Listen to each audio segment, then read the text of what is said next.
Olá pessoal, meu nome é Renato Duarte Alviz, eu sou médico veterinário. Aqui ao meu lado eu tenho a médica veterinária Silvia Maron Fraga, que é da área da inspeção. E hoje, para completar essa bancada aqui, eu tenho à minha frente o Rafael Caran, que também é médico veterinário da área de cirurgia, na área de anatomia, cirurgia. A gente vai conversar um pouco em uma série, né, de 8 episódios, né, que a gente está lançando essa primeira temporada com uma série de 8 episódios. Começo já passando a palavra para o Rafael Caran. Quem é Rafael Caran? Gente, primeiramente, muito obrigado pelo convite. É um prazer estar aqui. Eu acho que o que vocês estão fazendo aqui hoje pela medicina veterinária está sendo incrível, né? Então, parabéns por isso, por mais essa iniciativa aí de vocês. Uhum. Bom, para quem não me conhece, meu nome é Rafael Caran. Eu sou médico veterinário, especialista em ortopedia e neurocirurgia. Trabalho como cirurgião volante e nas horas vagas sou professor. Dou aula em uma instituição hoje em Araras, na UNAR. Tenho um carinho muito grande por lá. E sempre estou dando cursos por aí na área de cirurgia, orto e neuro. Rafael, eu queria começar falando, né, um pouco sobre as origens, né, de onde surge o desejo pela medicina veterinária, né? Eu acho que é importante a gente falar isso, porque muitos dos nossos ouvintes aqui, eles estão nesse momento, né? Tá na transição, tá no começo de carreira ou tá terminando a graduação. Então, queria saber como surgiu esse interesse pela medicina veterinária. Pois eu não tinha muita ideia do que eu queria fazer da minha vida no ensino médio. Eu tinha um pouco de insegurança. Falei, puxa, eu vou ter que escolher alguma coisa pro resto da vida, né? O que será que eu vou escolher? Então, a gente tem muita preocupação, parte financeira, como vai ser, o que realmente eu vou fazer depois de formado, que às vezes a gente tem uma visão da profissão diferente, né? E eu tinha uma cachorra, na verdade era da minha mãe, e eu tava no cursinho, eu tinha prestado todos os vestibulares já, tava pronto para prestar para publicidade e propaganda. Que era uma área que eu achava que eu me encaixava mais ali, mas ainda assim não estava muito feliz com a escolha. E aí, durante essa etapa, eu levava minha cachorra para o veterinário, um veterinário muito antigo lá da minha cidade, ele nem atua mais, já aposentou. E conversando com ele, né, nas consultas, eu falei, nossa, que legal, o senhor é médico de cachorro, né, de cão e gato, interessante, né, profissão legal. Aí eu comecei a pesquisar mais sobre... E vi que a medicina veterinária era muito ampla, não era só aquilo que eu conhecia, né? Que eu achava que eu conhecia. E aí ele me fez um convite para ficar uns dias com ele, para ver se eu ia gostar da profissão. Legal. E aí fui ficando com ele, assisti algumas cirurgias, foi bem legal, assim. Ficou até hoje. E fiquei até hoje. Aí não saí mais. E aí eu falei, não, esquece, não vou fazer publicidade, eu vou para a área da medicina veterinária. Ai, que bacana, E ainda né? bem que eu escolhi, porque hoje eu sou muito realizado, eu sou muito feliz com o que eu faço. É muito bom quando a gente escuta isso. né, Silvia? E é legal que o animal sempre presente, né? No início, quando é criança, ou, né? Isso traz um afeto ali, o afeto, né? né? A parte emotiva, né? E sempre um profissional, né? Exatamente. Alguém que te inspira ali, né? Que te levou para esse que caminho. te levou né? para esse caminho. Isso, a veterinária certeza. traz muito isso, né? Que bom. Eu queria falar também um pouco sobre como a gente se conheceu, né? Porque eu acho que tá muito relacionado com o que a gente fala aqui bastante nesse podcast, que é o networking, as relações que a gente faz dentro da faculdade. A gente se conheceu dentro de uma faculdade, Sim. né? Era num período onde a gente fazia cursos, né? Cursos livres, né? E na ocasião a gente viu uma oportunidade de parceria com grupos de estudo, e o Rafael fazia parte de grupos de estudo, né? Então acho que é interessante a gente frisar isso, né? Porque a gente sempre fala, participem de grupos quando estiver dentro da faculdade. Sim. É importante fazer networking, né? E graças a esses contatos que a gente faz, que a gente vai abrindo portas para o futuro, né? Então, eu queria, já que a gente está falando de faculdade, entender todo esse processo, né, seu dentro da faculdade, desde o momento que você teve a escolha ali pela medicina veterinária. Sei que você também, desde pequeno ali, dentro da medicina veterinária, teve um interesse pelas áreas da ciência, né, como um todo, né, e começou fazendo projetos de iniciação científica. Como foi esse processo aí, esse começo? Sei que foi Bolsa FAPESP, eu queria que falasse um pouquinho sobre isso. Eu acho que eu tive um pouquinho de sorte, assim, porque eu caí na Unifeob, que é uma instituição que eu sou muito grato até hoje. Eu também sou. Foi, assim, para mim, foi maravilhosa. Sim. Até hoje, poder voltar para a Unifeob. Então, a gente tá quase toda semana operando lá agora. Sim. Então, agora em uma outra fase da minha carreira. Uhum. E foi uma faculdade que me abriu muito as portas. Então, Eu tive uma mãe durante a graduação, que foi a professora Celina. Sim. Professora Celina Manzanares. Trabalho com ela. Ela maravilhosa, né? E ela foi uma mãe pra mim, assim, eu nunca esqueço. Ela sempre me ajudou muito. E eu lembro que um dia conversando, assim, ela perguntou que área da veterinária que eu queria seguir. Eu, assim, eu ainda não sabia exatamente o que eu queria fazer. Eu gostava muito de anatomia, de cirurgia, de anestesia. Eu queria centro cirúrgico. Mas antes disso, eu queria muito a docência. Eu queria ser professor de medicina veterinária. Tá.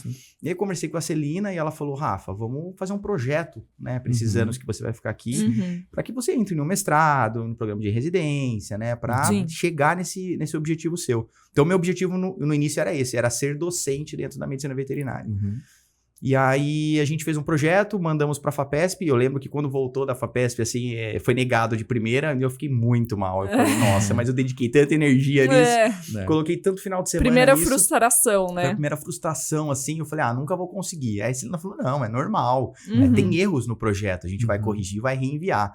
E a gente corrigiu, reenviou, eu achei que não ia dar nada e veio a Bolsa FAPESP. E aí, eu acho que aí foi o divisor de águas para mim na graduação. Você sentiu um estímulo, né? Eu senti incentivo, um estímulo, né? Eu lembro que eu, assim, precisava disso para entender que daria mais certo para mim no futuro, né? Entrar em um programa de pós-graduação, né?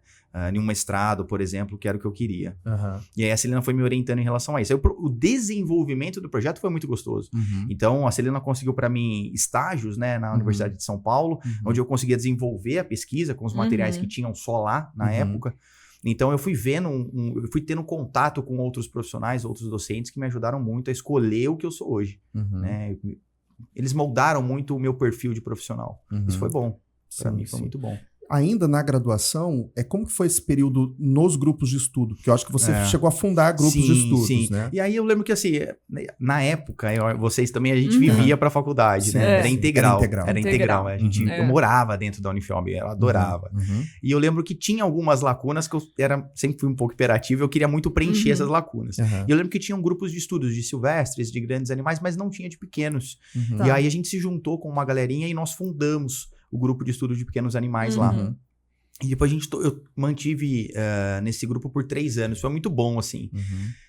O grupo, eu sempre falava pro pessoal, ele não paga um salário pra gente. Bom, então a gente vai dedicar o nosso tempo, perder final de semana para fazer eventos, cursos, palestras, trazer palestrantes de fora, organizar eventos no geral. Isso dá muito trabalho, vocês sabem disso. Mas qual era o nosso salário? O nosso salário era o contato íntimo com os palestrantes que a gente tinha. A gente aprendia o networking que a gente tá falando. Que a gente se conheceu dessa forma, né? Com certeza. Então, foi muito bom o grupo de estudos. E ele se manteve por muito tempo. Então, o GEPA foi uma coisa muito boa também na minha vida.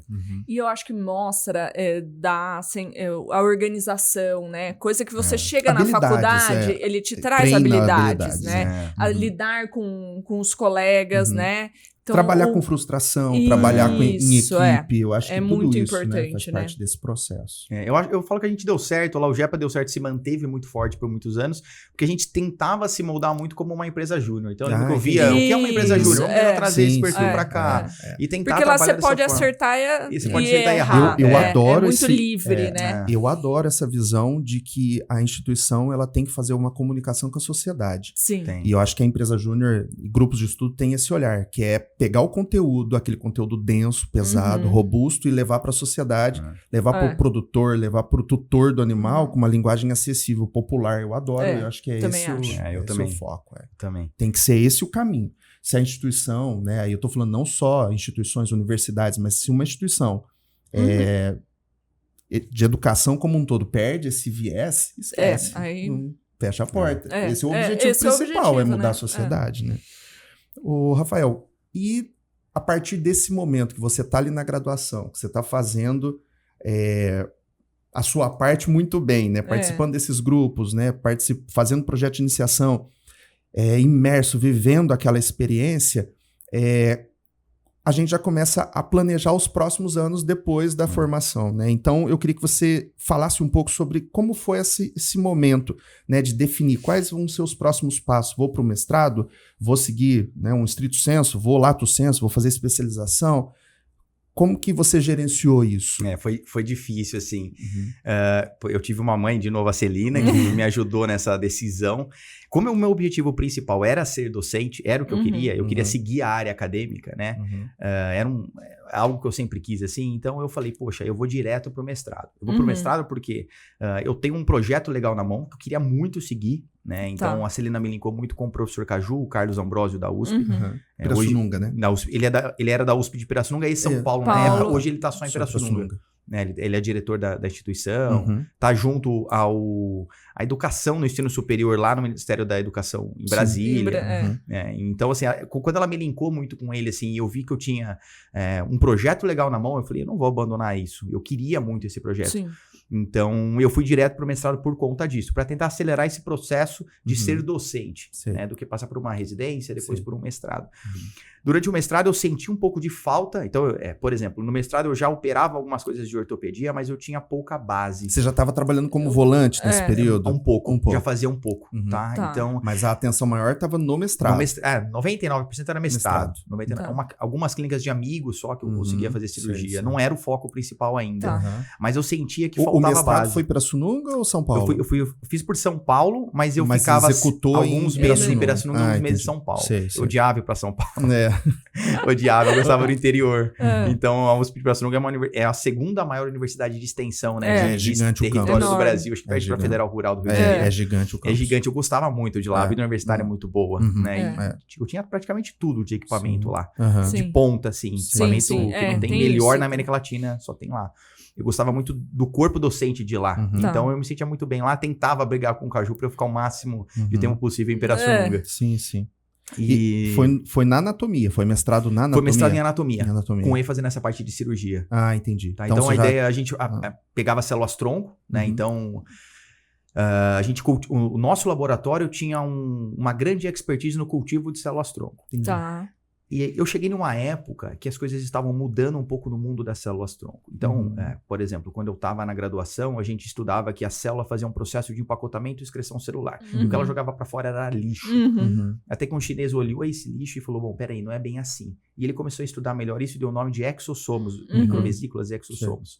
E aí ele entendeu que todas as células liberam exossomos, que são nada mais do que RNA mensageiros que transcrevem sinais positivos ou negativos. Faz uma comunicação celular. Então, as células cancerígenas, por exemplo, têm altíssimo poder de eliminar exossomos, jogar exossomos para a corrente sanguínea. E aí teve um outro chinesinho que ele fez um trabalho muito interessante. Ele corou células-tronco e pegou camundongos, onde ele induziu insuficiência renal crônica e aplicou essas células-tronco. Para ver onde elas paravam. E aí, antes disso, ele avaliou se essas células-tronco trouxeram uma melhora na função renal crônica desses camundongos ou não. E ele viu que foi positivo. E aí, a segunda etapa do trabalho dele era, então já que eu corei essas células, eu vou olhar onde elas estão. Elas têm que estar no rim.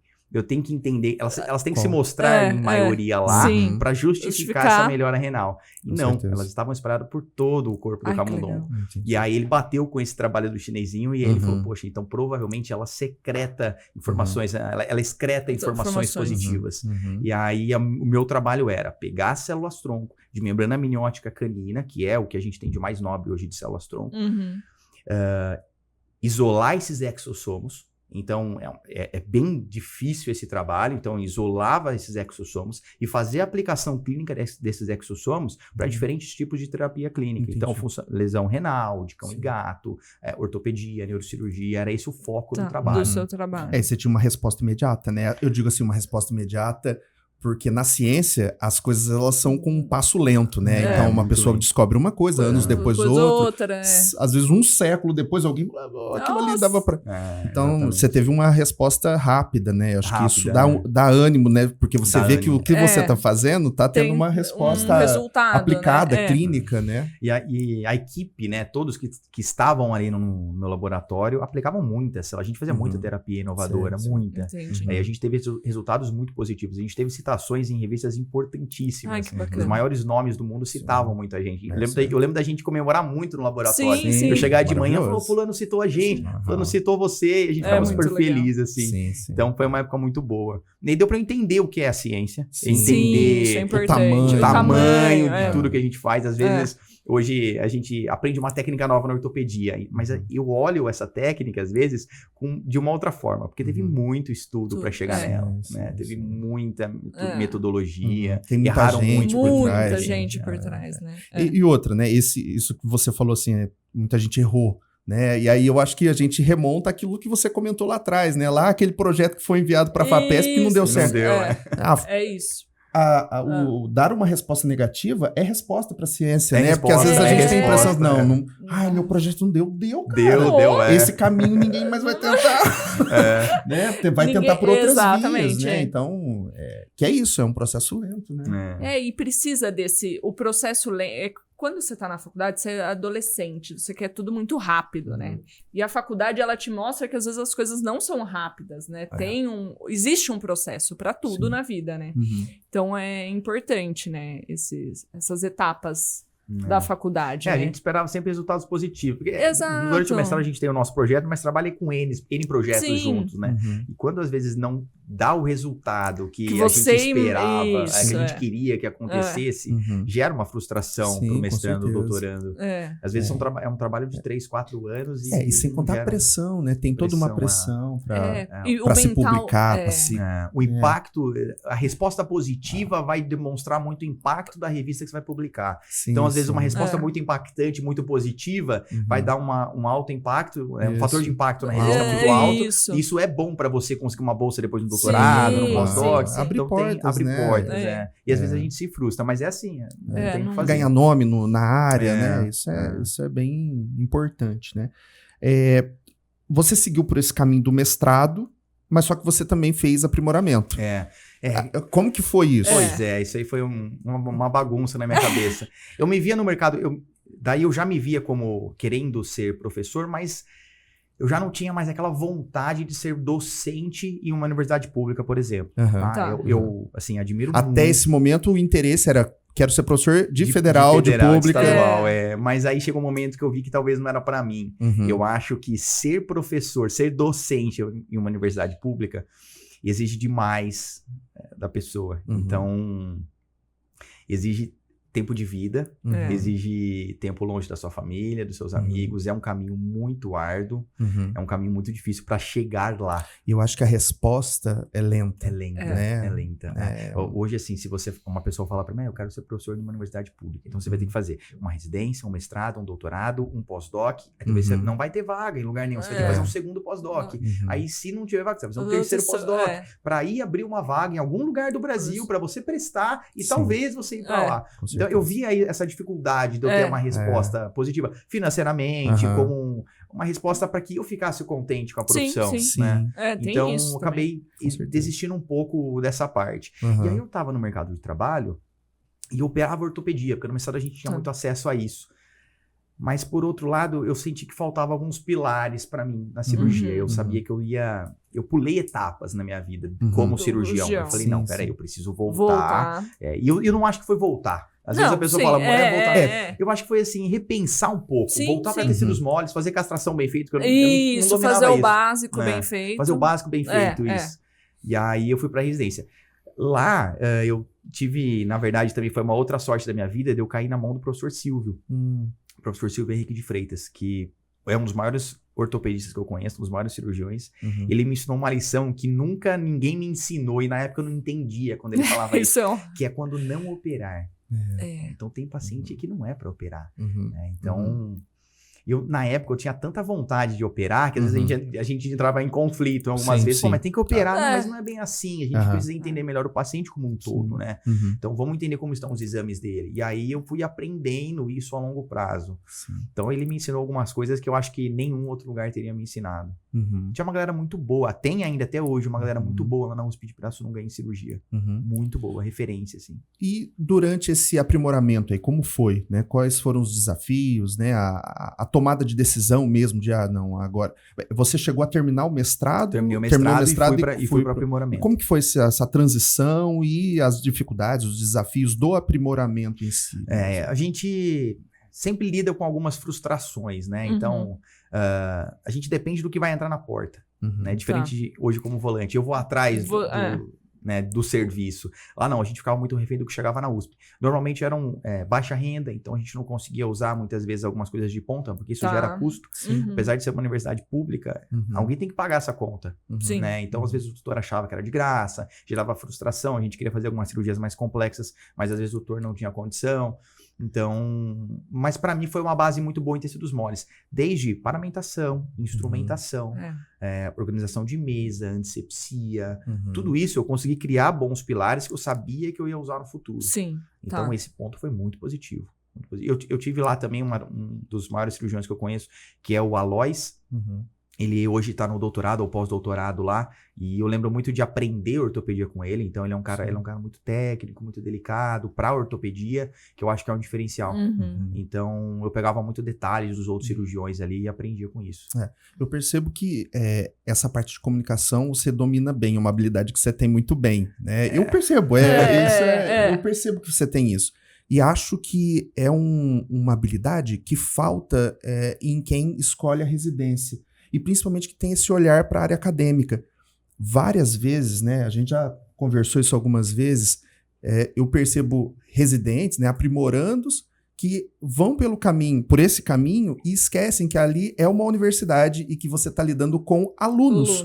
E que os alunos eles estão te rodeando para tirar dúvida, fazer perguntas, né, te questionar. E que, às vezes, dependendo dessa pessoa que não tem uma maturidade ou uma habilidade de comunicação, não entende a importância daquilo, né? Porque a residência ela é um caminho que é isso, é para quem tem o perfil para docência. Se você quer só a parte prática, vá para o mercado de trabalho direto, sem a necessidade de passar por uma instituição, porque na instituição...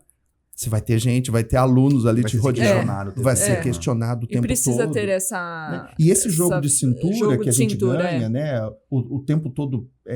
porque o professor, o residente, o aprimorando, ele está sendo julgado o tempo todo. Né? O aluno todo mundo ali te olhando, né? Ele está te perguntando, questionando, isso está certo? É isso mesmo? É dessa forma? É assim que faz? Mas por que aquilo ali não funciona?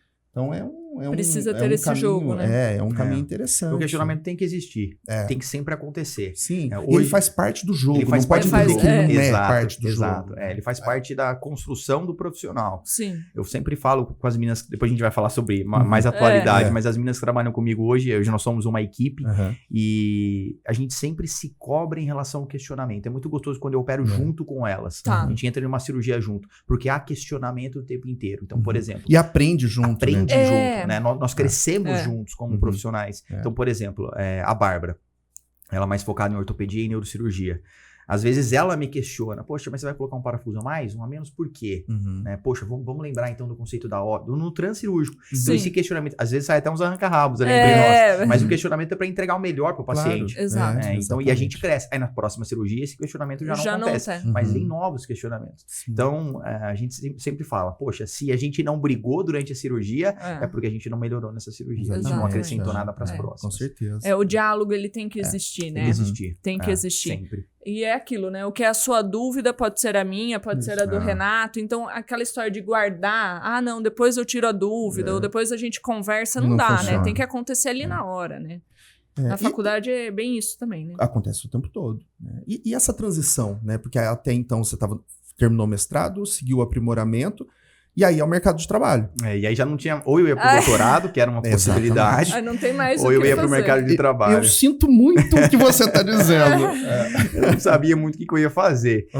Eu tava acabando, faltavam 2 meses para acabar o aprimoramento, e aí eu recebi um convite da Paulinha, da professora Paula, que foi minha chefe por muitos anos na rede Croton, lá na Anhanguera, em Leme, e para ser professor. Então, na minha cabeça... Eu ia sair da residência e eu ia ou para o doutorado ou eu ia para o mercado de trabalho. Em algum momento, eu ia tentar assumir a disciplina de anatomia, para algum dia pegar uma disciplina de técnica cirúrgica, com 30 anos, era esse o meu projeto. Isso que eu tinha no papel. Com 30 anos, estar dando, pelo menos começando a disciplina de cirurgia. Entendi. E ela já me ligou um dia e falou, eu tô desesperada, eu preciso de um professor de cirurgia, me indicaram você, vem aqui, vem fazer parte da equipe. E aí eu era muito novo. Isso eu acho que... Comecei na docência muito novo. Eu também. Eu sei bem o que você está falando. Os desafios que traz ali. Eu tinha alunos muito mais velhos do que eu. Né? Então foi muito questionamento em sala de aula. Eu acho que eu tinha 23 anos quando eu comecei a dar aula. Muito novo. Muito novo. Então, assim, foi um aprendizado enorme para mim. Né? E eu falo que, na verdade, eu não ensinei, eu aprendi muito. Mas o professor precisa ter essa noção. Mas precisa. O professor precisa saber que ele também está aprendendo e com os questionamentos, com as dúvidas, ele pode melhorar a sua aula. E hoje é meio difícil isso, né? A gente encontrar no mercado de trabalho alguém que consegue ouvir, né? Eu acho que a melhor forma de aprender é ensinar. Você, como professor, deve saber disso. Sim, claramente isso. E pela repetição, né? Às vezes a gente dá várias vezes aquela mesma aula, são aulas diferentes, muda sempre. Às vezes a resposta que você tem da turma é uma resposta diferente, mas você está sempre ensinando. E o ensinar, eu acho que é a melhor forma. Tanto é que para o aluno, a melhor forma dele aprender é ensinar. Né? Se ele se junta ali nos grupos e discute, um ensina para o outro, né? Que forma melhor de ensinar do que essa. Né? Você comentou da tua equipe, eu queria que você falasse um pouco já, e a gente já falasse um pouco da atualidade, né? E... como que foi essa transição que veio lá do aprimoramento para o mercado de trabalho de vez e formar sua equipe e atuar mesmo como cirurgião? Quando eu saí da residência do aprimoramento e aí eu fui para dar aula, eu comecei a receber alguns convites para fazer cirurgia. Né? Então, na minha região naquela época, tinha muito pouco cirurgião volante, principalmente ortopedista. Então, eu fui vendo essa necessidade natural com o tempo. Sei. Eu já entendia que era por esse caminho que eu queria ir, mas eu ainda estava colocando no papel como seria esse processo. Sei. Eu acho que a docência acelerou isso. Então, os alunos muitos se formam e me chamam, né, para trabalhar junto com eles nas clínicas. Então, acabou acontecendo isso muito natural. Com o passar do tempo, eu senti que eu não conseguia mais atender a demanda que eu tinha. Por N motivos, assim. Então, a geografia, o espaço geográfico não dava mais, então eu tinha que me locomover muito tempo na estrada para conseguir atender todo mundo. Então, eu não conseguia, não cabia tanta cirurgia num dia só, o dia era muito curto. E aí eu comecei a pensar, falei, nossa, eu tenho algumas possibilidades aqui, mercadológicas falando, né? A primeira delas seria subir um preço, só que aí eu talvez deixasse de lado clínicas que eu gosto de trabalhar e que eu consigo fazer um trabalho legal lá. E hoje o que eu falo sempre para as meninas eu não sei como os outros trabalham, eu não sei, mas eu sei que nós trabalhamos muito bem. Então a gente talvez vai deixar de atender pacientes que precisam de um bom serviço, para deixar às vezes na mão e eles não terão um bom serviço, né? Era essa a minha visão na época.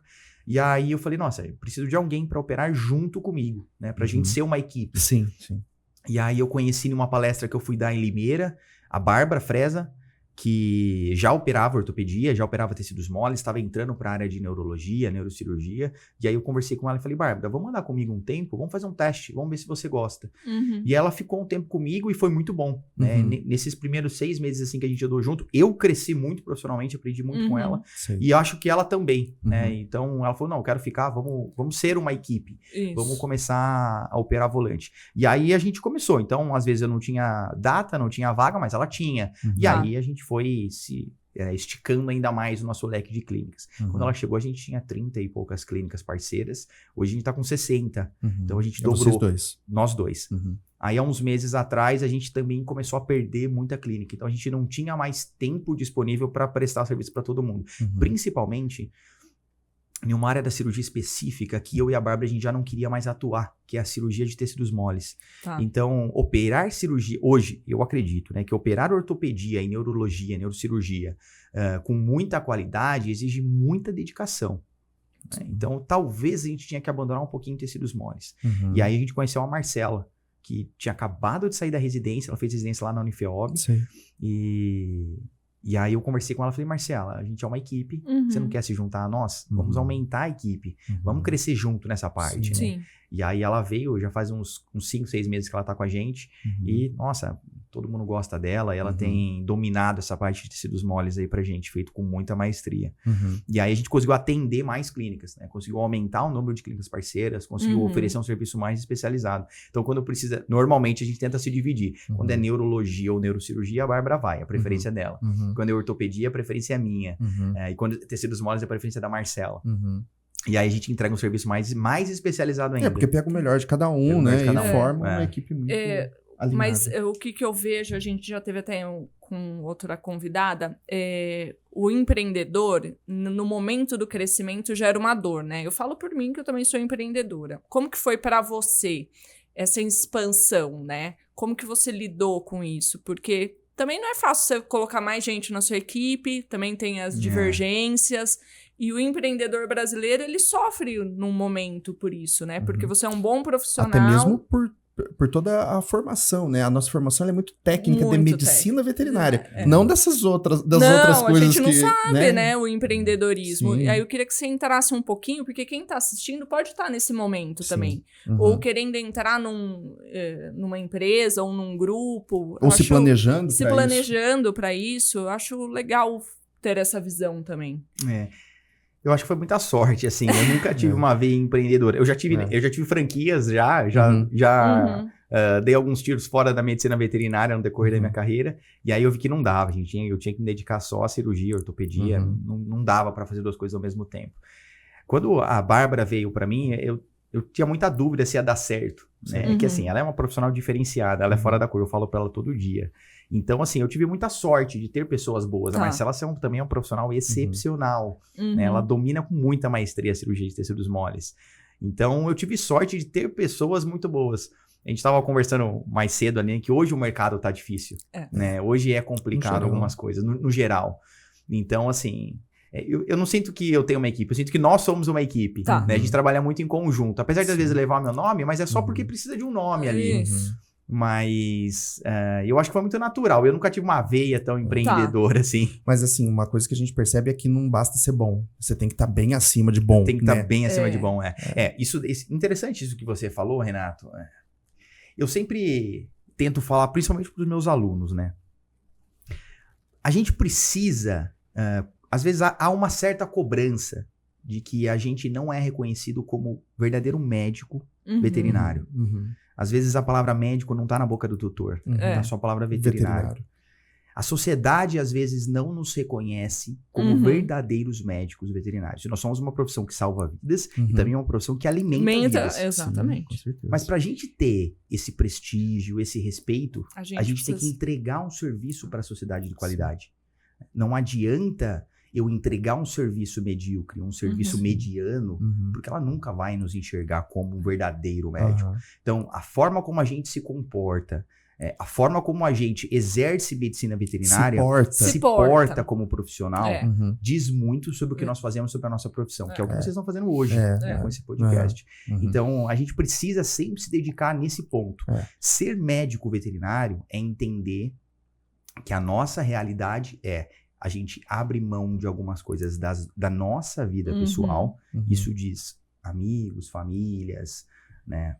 Para dedicar a vida do amor de outras pessoas ou alimentar outras pessoas. Isso é ser médico veterinário. Então, essa filosofia eu tento sempre passar para os meus alunos. Tento sempre plantar essa sementinha. Eu falo para eles, cirurgia vocês vão aprender em qualquer lugar, não é aqui. Né? Vocês não vão sair daqui cirurgiões. Vocês vão fazer pós-graduação, quem quiser seguir essa área. Mas talvez se eu conseguir plantar essa sementinha da filosofia do médico veterinário, eu acho que é interessante. A gente tem muita gente que faz serviço excelente por aí. Excelente. A medicina veterinária tem evoluído muito nos últimos anos. A nanotecnologia que a gente entrega. A gente entrega uma tecnologia hoje que não perde nada para a medicina humana. Nada. Hoje o material que eu uso para operar, então, desde o avental, o pano de campo, o fio cirúrgico que eu uso, os clipes hemostáticos de titânio, tudo isso é a mesma. Eu compro do mesmo fornecedor que o Hospital Humano da minha cidade compra. E então, entregar esse serviço para a sociedade e mostrar que a gente está entregando isso, valoriza nós como profissional. Traz mais investimento para a nossa classe. E é aquilo que a gente estava falando, nivela para cima, não para baixo. A ideia eu acho que é essa. A ideia acho que é essa. A gente, essa minha briga dentro da medicina veterinária. A nossa. A gente oferece um serviço de qualidade para ter o respeito da sociedade como profissional. Com certeza. E isso não dá pra gente colocar um custo baixo dentro disso. Não dá. Né? E é isso que a sociedade busca. A gente vê muito isso. Para você procura um médico de ponta que vai pagar um valor alto para uma consulta de um especialista. Ah, não, mas na veterinária não. Mas peraí, ele não é seu... Ele não tá dentro da sua casa como uma pessoa? Né? Então, esse é um abismo que existe, né? Às vezes, o clínico ele não consegue vender uma cirurgia de alto valor. Porque ele não consegue mostrar para o tutor a tecnologia e o tempo de estudo que ele dedicou para empregar esse procedimento, para entregar isso para ele. Então, às vezes, é muito como você se porta. Por exemplo, quando o tutor entrou na sua clínica, como que você estava vestido? Você estava largado, com pijama velho, rasgado, sem o look da sua clínica? Como está a sua recepção? Cabelo sujo. Como está a sua recepção? Né? Você, às vezes eu escuto o pessoal falando, a gente tem que ganhar igual médico. Eu também acho. Sim. Mas você estudou como um médico para cobrar isso da sociedade? Você entrega, você se comporta comum para entregar isso? Você entrega isso e você quer receber isso? Se você entrega, você vai receber, eu garanto. É uma promessa que eu faço para os meus alunos. A veterinária vai entregar tudo o que você quer, eu te garanto. Ela vai te dar casa, comida, roupa, vai te fazer construir uma família, vai te fazer viajar o mundo, vai te fazer ter qualidade de vida, mas você tem que entregar para ela o que ela quer. Você tem que mostrar o serviço. Eu acho porque que isso tem muito aquela visão de que a medicina veterinária não dá dinheiro. A gente escuta isso muito, você já deve ter escutado, a gente escuta. Sim. Só que eu discordo, eu não consigo concordar com isso. Porque eu conheço veterinários que ganham bem mesmo e, assim, são felizes na profissão.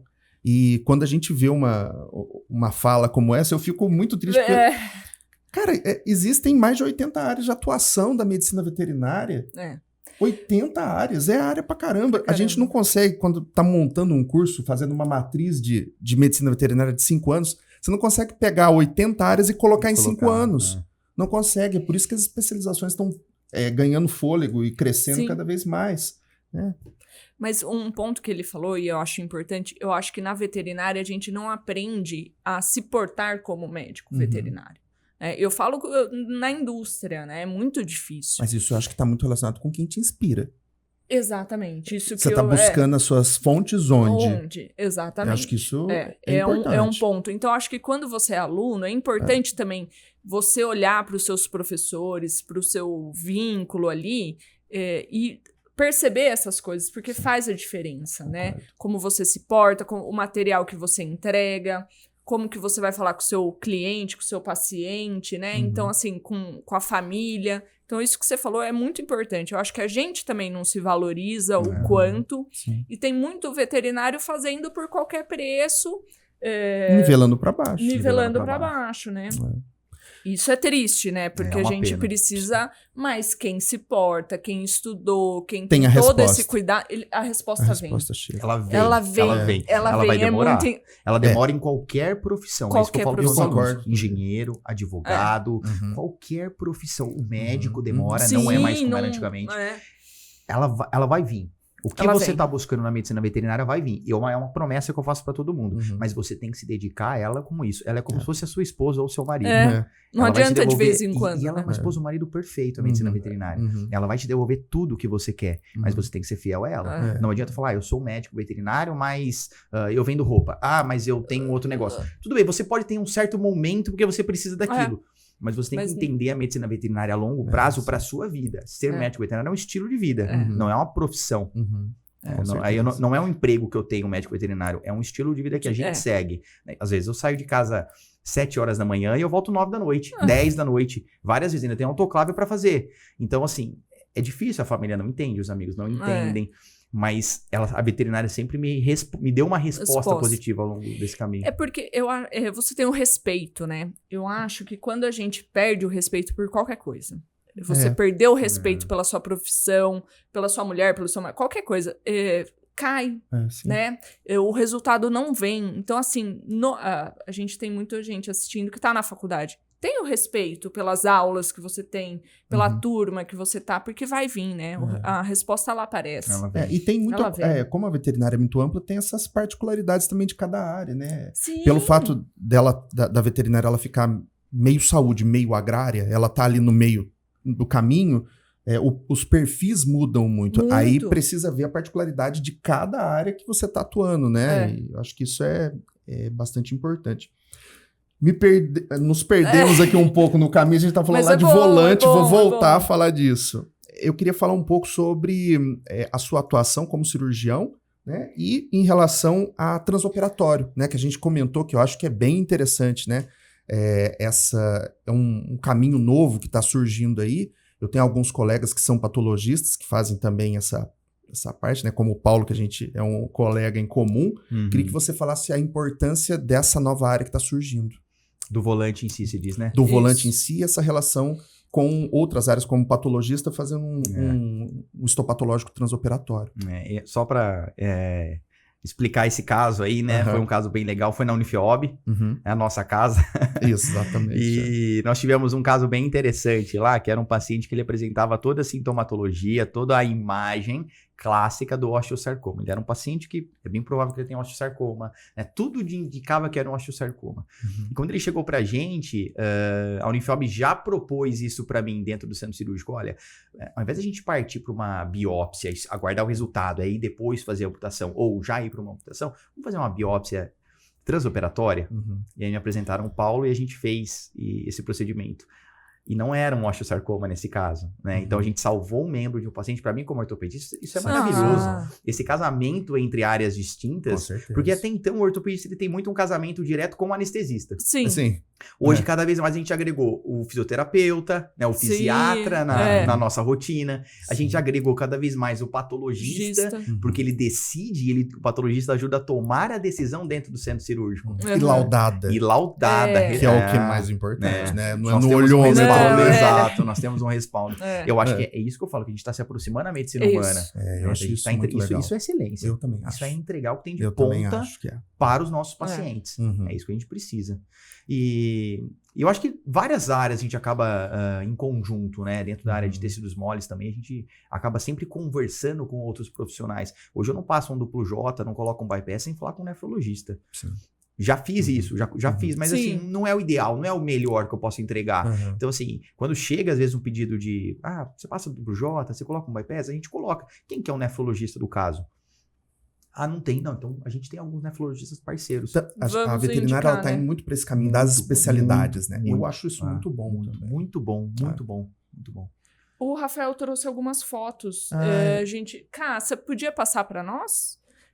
Dele atuando. Eu queria falar um pouco também, aproveitando enquanto as fotos estão passando aí, sobre experiências internacionais, né? Que eu sei que você teve, eu queria que você falasse um pouco sobre elas. Eu tive 3 experiências internacionais na minha vida. Vamos lá, então. A primeira foi na graduação, que foi a mais mágica, que eu tive mais maravilhosa. A Unifiob tinha uma parceria, a gente tava se formando essa parceria com a Universidade Eduardo Mondlane, em Moçambique. E durante um desses estágios que eu fiz, por ser bolsista FAPESP na USP, eu conheci o professor Atanásio, que era professor na Universidade de Eduardo Mondlane em Moçambique e estava no doutorado, e a gente conversou, fez esse link. A Unifiob tinha uma bolsa na época, e eu fui passar um mês lá. Então, eu fui assistir aula com eles lá, e fui participar das atividades, eu fui conhecer a medicina veterinária, lá, né? Viver lá. E assim, é outra coisa. É outra coisa, assim, é outra medicina veterinária, não tem nada a ver com o que a gente faz aqui, né? Não no aspecto de qualidade, não é isso, mas é a forma como eles entregam a medicina veterinária lá. Primeiro que o país inteiro só tem uma faculdade de medicina veterinária. Nossa. Uma, pro país inteiro. A gente tem 600. Segundo, é um país... na época, né? Acho que ainda hoje tá entre os 30 piores países do mundo para se viver. Então, alto índice de corrupção, IDH baixíssimo. E a medicina veterinária desempenha um papel importantíssimo na economia e na alimentação de pessoas. Então, eu conheci uma coisa que eu não tinha contato aqui, que era a criação de coelhos. Cunicultura, né? Sim. Eu não conhecia isso. E lá eles encaravam a criação de coelhos como talvez a solução de problemas estruturais de alimentação para a população. Então, lá o médico veterinário, ele ganha muito bem. Muito bem. Porque a sociedade vê ele como um profissional que talvez vai salvar a população dessa falta de alimento, diminuir a importação e aumentar a exportação. Né? Então, são soluções, assim. Eu acho que é um marketing da profissão, né? Eu acho que... Falta aqui, né? Falta. Nossa, foi muito bom pra mim. Muito bom. E as outras? Aí depois, a segunda experiência internacional que eu tive foi no Uruguai. Meu irmão morava no Uruguai. E aí eu fui passar uns dias de férias lá e, nossa, cara, eu falei, vou ter que ir pra alguma clínica veterinária. Vou ter que bater na porta de alguma clínica. E meu irmão falou assim pra mim, Rafa, a hora que você vir, eu queria muito castrar minha cachorra, eu queria que fosse com você. Eu falei, não, Léo, fica tranquilo, cara. Levei na mala todo o meu material cirúrgico, levei tudo no avião. E aí cheguei lá e fui em alguma clínica. Aí encontrei, procurei qual que era a melhor clínica que tinha mais referência positiva ali no Uruguai. A gente foi lá e conversei com a veterinária, fiquei um dia inteiro com ela lá e foi muito legal a experiência que eu tive lá em relação à cirurgia. Houve um choque cultural em relação à cirurgia muito interessante, assim. A primeira coisa foi... A gente anestesiou a cachorra do meu irmão e a hora que eu fui fazer a trico, fiz uma trico abdominal. Ia fazer uma laparotomia ali, uma cirurgia normal de castração, como a gente faz aqui. Ela falou, nossa, o que você tá fazendo? Isso é legal, fazendo né? a tricotomia, né? Pra gente fazer a castração. Nossa, mas você vai acessar por aí? Eu falei, mas por mais onde eu vou acessar? Ela falou, não, aqui no Uruguai a gente só faz pelo flanco. Eu falei, nossa, na cachorra do meu irmão tem 50 quilos. Ela falou, mas eu faço todas pelo flanco. Eu falei, caramba. Eu falei, mas nenhum momento a senhora faz pelo abdômen? Ela, olha, eu não me lembro qual foi a última vez que eu fiz pelo abdômen. Uma veterinária muito antiga. Então, assim, eu vi um choque cultural diferente da forma como operar. Sim.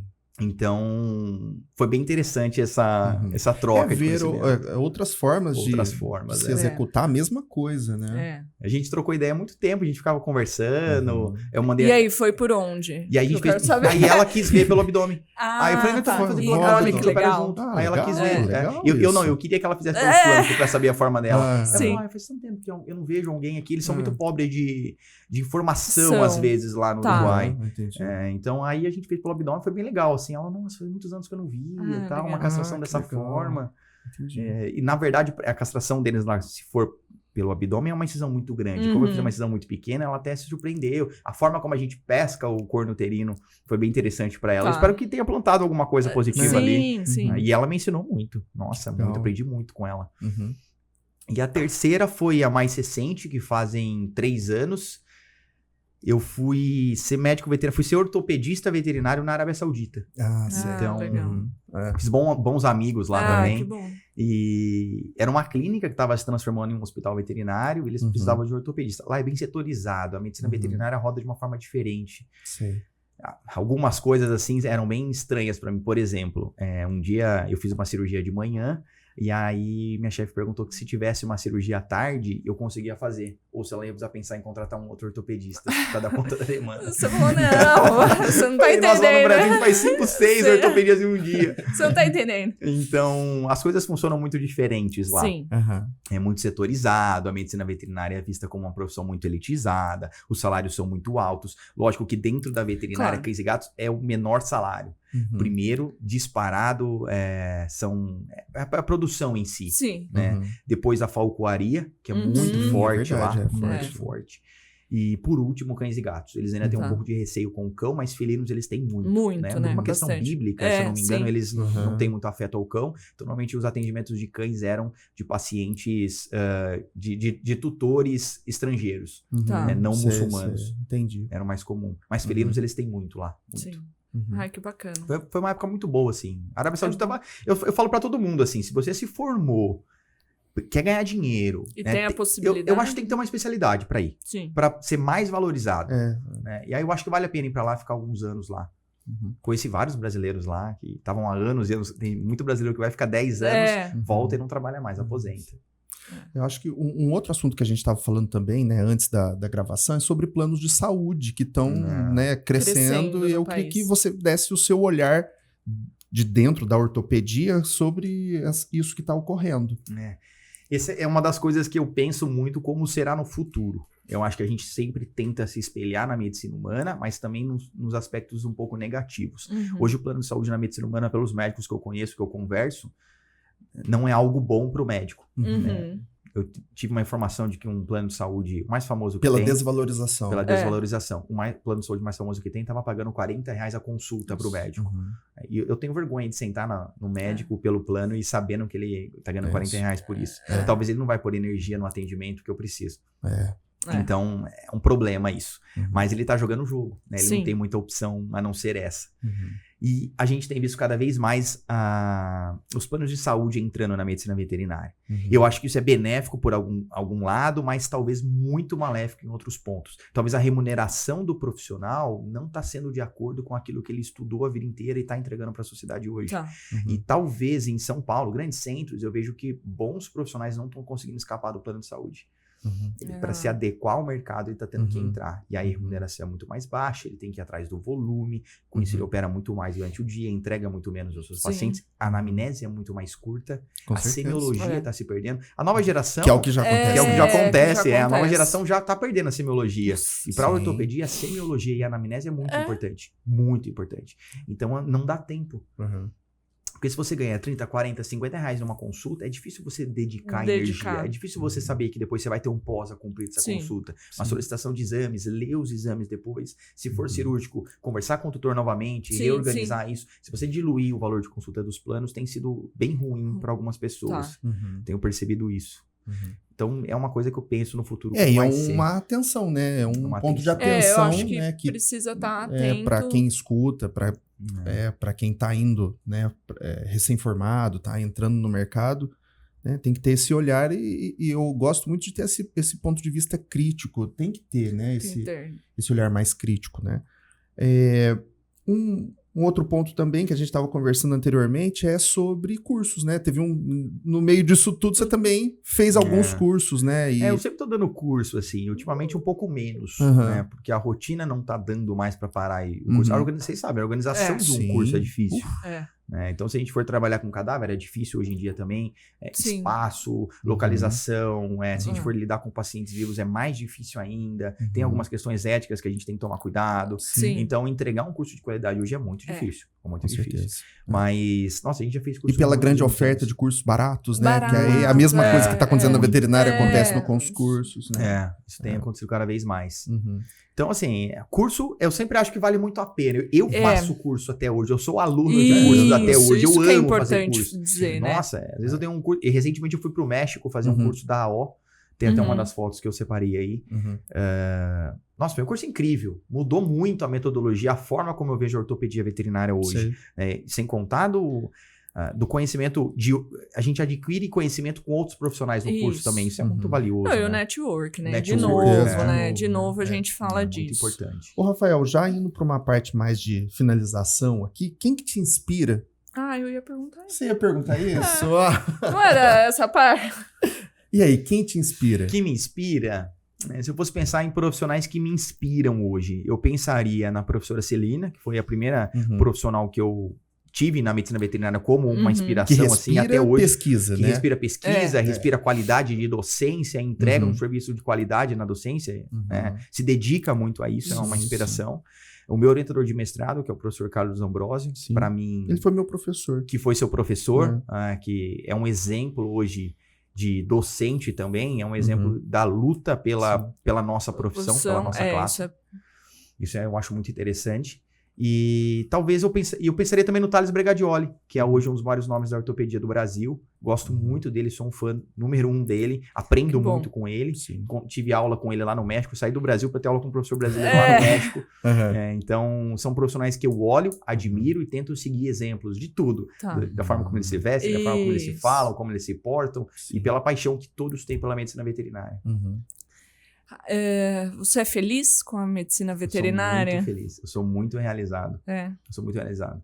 Tem uma frase, um dia me perguntaram isso também em sala de aula, eu falei assim, pensa uma coisa, pensa se você tá andando na rua, e aí você encontra um monte de gente, e aí você vai ver o que tá acontecendo, tem um cachorro na rua, um cachorro caído, ele tá com muita dor, ele tá sofrendo muito, e aí uma pessoa na roda ali fala assim, nossa cara, você pode salvar esse cachorro. Mas para você salvar esse cachorro, você vai ter que apertar esse botão aqui. Vocês apertariam esse botão? Sim. Se vocês apertarem, vai aliviar a dor, o sofrimento, ele vai viver. Vocês apertariam esse botão? Sim. Mas espera aí, tem um porém. ninguém vai pagar R$1 para vocês apertarem esse botão. Mesmo assim, vocês apertariam? Apertei. Eu sou pago para apertar esse botão todos os dias. Com certeza. Então, eu sou pago para apertar esse botão para que eu consiga apertar mais botões, para que eu aprenda a apertar botões diferentes. Então, para mim é muito gratificante. Eu faria o que eu faço em todas as vidas. Eu escolheria medicina veterinária de novo. Que legal. Muito legal. Muito bom. Muito bom. Rafael, eu agradeço muito por você ter aceitado esse convite, né? Logo de cara eu te perguntei. Você já topou prontamente, né? E toda vez que a gente conversou, você é sempre muito solícito. Eu te conheci na graduação, desde lá eu já percebia que tinha alguma coisa especial aí, diferente, né? E é isso que a gente busca, né? É esse olhar que tem que ter, né? Que o estudante tem que ter desde lá da graduação. Então, isso só foi crescendo, né? E se reflete até hoje, pelo que eu escutei aqui, né? Pela forma como você lida e com a excelência que você traz no teu trabalho. Então, eu agradeço muito por ter aceito esse convite. Imagina, eu que agradeço o convite. Obrigada. Mais uma vez, parabéns pelo que vocês estão fazendo pela medicina veterinária. Eu acho que a gente precisa mais disso, né? E trazer conteúdo para a galera que está na graduação, está se formando. Acho que é muito interessante. A gente que agradece que tem um profissional tão bom e que gosta da medicina veterinária e tá aí trilhando esse caminho. Exatamente. Para você que acompanhou até agora, insisto aqui, sigam a gente nas redes sociais, né? A gente está soltando aí uma série de episódios, são 8 episódios, né? Com foco nas carreiras da medicina veterinária, para que você, estudante de medicina veterinária, recém-formado, tenha uma visão um pouco mais ampla da ação, né? da atuação da medicina veterinária. Então, muito obrigado, Rafael. Obrigada, Rafael. Muito obrigado, pessoal. Até mais. Obrigado.